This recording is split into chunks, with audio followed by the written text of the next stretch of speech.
Владельцам домашних питомцев свойственно гордиться ими. К примеру, собак нередко отправляют на выставки, чтобы доказать их превосходство над другими сородичами. Впрочем, некоторые люди в попытках выяснить, чей питомец круче, идут куда дальше и выставляют животных на подпольные собачьи бои, где происходит настоящая жесть и крутятся огромные деньги. Данный тотализатор на страданиях и инстинктах надежно скрыт от посторонних глаз, а его участники строго соблюдают все возможные правила конспирации. А учитывая то, что на дворе 21 век, то набор участников на эти бои происходит в закрытых чатах Телеграма или в Даркнете. Сегодня я расскажу об этой теме поподробнее. Слушайте внимательно, будет занимательно.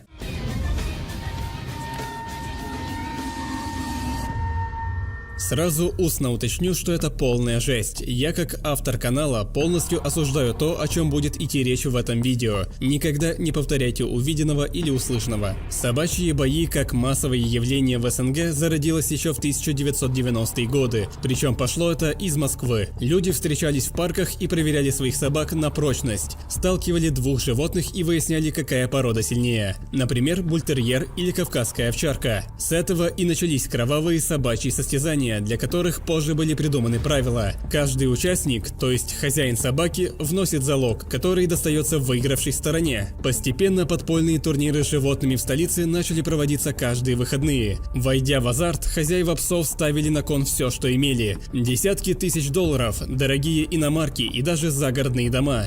Бой длился до того момента, пока не становилось очевидно, что одна из собак проигрывает. Нередко животные погибали, обессилев от стресса, укусов и потери крови. Это было кровавое зрелище, но как раз жестокость и возможность разбогатеть привлекали зрителей. К собачьим боям в России постепенно добрались сотрудники правоохранительных органов, которые стали привлекать причастных к этому развлечению к ответственности по статье 245 УК РФ, то есть жестокое обращение с животными. Однако кровавый тотализатор на этом не прекратил существование, а ушел в подполье. Запрет как будто разодорил организаторов, и они стали устраивать по всей стране нелегальные собачьи бои. Самые серьезные из них проходили помимо Москвы в Красноярске, Кемерово, Новосибирске и Нижнем Новгороде. Когда собачьи бои приобрели размах турниров, их правила потерпели изменения. Теперь хозяевам не обязательно было самим делать ставку. Они могли обратиться к спонсору, чаще всего к местному бизнесмену, чтобы тот вложился в собаку, то есть дал взнос на ее участие. Если та выигрывала, спонсор забирал себе до 80% прибыли и лишь пятую часть отдавал владельцу животного.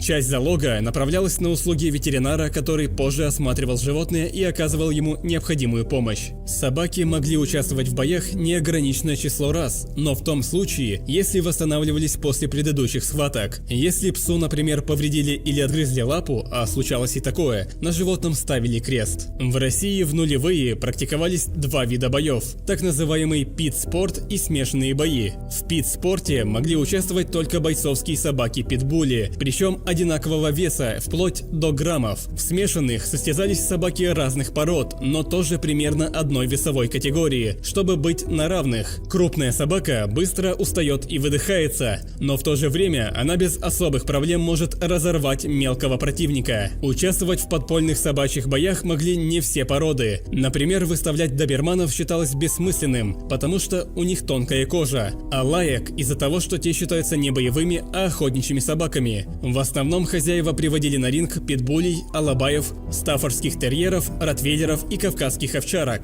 Для того, чтобы собака научилась драться, ее жестоко тренируют, дабы разбудить в ней инстинкт. Некоторые берут кролика, привязывают к нему кусок мяса и закрывают собакой в гараже. Собака раздирает кролика. Или привязывают то же мясо к какой-нибудь бродячей собаке. Происходит то же самое. Есть и еще один популярный среди собачников способ подготовки собаки к боям, более жестокий по отношению к ней самой. Молодого питомца в возрасте 7-8 месяцев привозят на ринг и выставляют против опытного бойца. Драка собак длится 3-5 минут, чтобы маленькую не загрызли насмерть. Тогда у собаки может атрофироваться чувство страха, и она понимает, что надо уметь постоять за себя. Когда повзрослевшего пса вновь привозят на ринг, он инстинктивно начинает проявлять агрессию и рвет зубами противника. Я понимаю, что некоторые из вас хотят посмотреть видео с этих боев, и надеюсь, исключительно ради любопытства. И если честно, я еще не определился с тем, стоит ли вам видеть всю эту жесть. Поэтому справедливым будет выбирать вам самим. Многие из вас хотят спросить, а почему полиция никак не могла выйти на организаторов, учитывая, что масштаб этих подпольных боев действительно впечатлял? Дело в том, что организатором боев в регионах частенько был депутат или другой влиятельный человек. На турнирах присутствовали бизнесмены, которые выступали спонсорами происходящего. Думаю, это можно считать ответом на вопрос. По регламенту, перед каждым боем собак мыли и вытирали полотенцами. Это нужно, чтобы не нарушались правила. Бывали случаи, когда хозяева шли на хитрость и натирали шерсть животного какой-то мазью, чтобы противник не мог его укусить. Бой длится до тех пор, пока один из хозяев не признает, что собака проигрывает, и не скажет «стоп». Потенциально опасными в России официально признаны 12 пород собак, плюс их помеси и гибриды. Акбаш, американский бандок, амбульдог, бразильский бульдог, булли-кута, бульдог-алапахский чистокровный,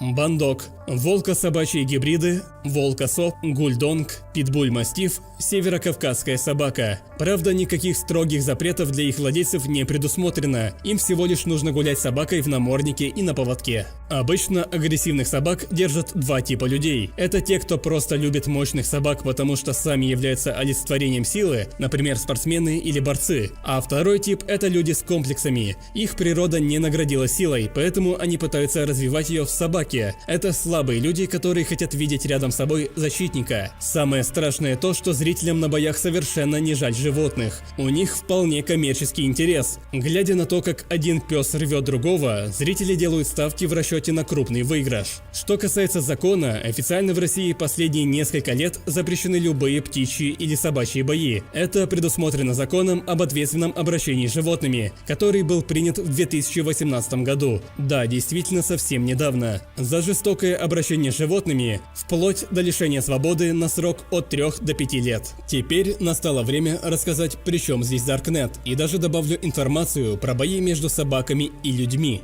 Да, есть даже такие подпольные гладиаторские развлечения. Раньше люди узнавали о боях через сарафанное радио, которое впоследствии приводило к новым знакомствам и формированию постоянных участников, то сейчас для этого дела подключился Darknet и закрытые телеграм-чаты. Что касается Darknet, то каких-то известных сайтов нету, даже в узких кругах. Обычно информацию о боях и наборе участников публикуют на общих теневых форумах, где помимо подобного можно встретить еще объявления по набору кладменов, дропов, скамеров в различные проекты и так далее. Если начали за Telegram, то здесь ситуация аналогичная. Подобное можно встретить редко и совершенно неожиданно в каком-то чате, где творится лютая дичь. Думаю, многих из вас хоть раз приглашали в такой чат, где продавали различные незаконные товары, делились трэшовыми видео и тому подобное. Именно там часто бывают сообщения о наборе участников на бои, в том числе и наборе спонсоров. Легче всего попасть в эту тусовку именно спонсорам, так как никто не хочет отказываться от денежки, и если подобные злополучные места и можно как-то уничтожить изнутри, то это один из самых простых способов – притвориться спонсором. Я знаю, что меня смотрят некоторые люди из правоохранительных органов. Возьмите эту информацию на заметочку. Что касается гладиаторских боев между человеком и собакой, стоит понимать, что там не принимают участие какие-то известные спортсмены или спортивные блогеры. А обычно это максимально отчаянные люди, которые ушли в большие долги, в том числе торчки, которые задолжали барыгам. Так как с них нечего взять, влиятельные люди решают развлечься и прощают им долги за победу в поединке с собакой, например, кавказской овчаркой. Это очень редкое явление. Если видео между двумя собаками в интернете можно откопать, то между человеком и собакой нет. Разве что очень постараться. Надеюсь, мы с вами солидарны в том, что все это полная жесть, которая неприемлема в нашем обществе. Наверное, на этом можно закончить. За просмотр. Не забывайте про лайки, комментарии и подписку. Будьте осторожны и не занимайтесь херней. А я ухожу. Ухожу красиво.